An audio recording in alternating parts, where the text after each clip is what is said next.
Emergency Department. Isang patunay ng patuloy na pagsusumikap na mapabuti ang serbisyong pangkalusugan ceremony. Sabi kasama mo ang ating mga councilors.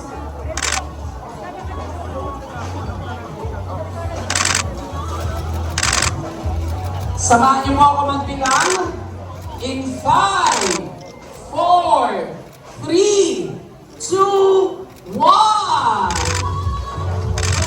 Ganap na pong napasinayan ang emergency room ng Ospital ng Sampaloc.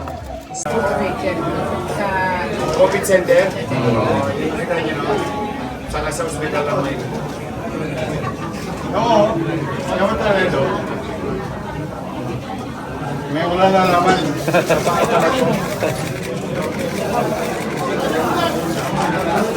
Noong July 8, bumubulo ang tubig dito. Sobrang bulo ako lang literal yun. Liwalas na. Ito yung na kailangan magka-clutter. Sabi ni Dr. Makalas, parang pabila. Sabi ko COVID. COVID. Yan, dati may naka-block dyan. Ay, just me. Oh, Yorge, ako din. Ano nga?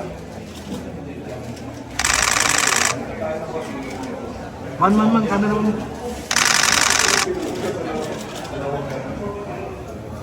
So, dati, nakikita nila yung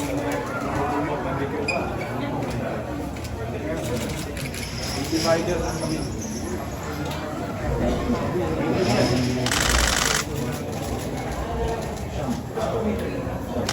Dati parang tatlo lang yata dito. Sa isa rin.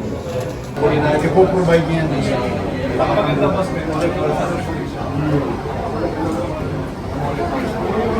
Kaya isa sa lasa ko. Hindi mo?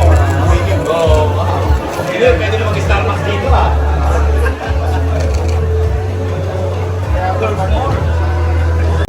Pagkakanta may buksan mo.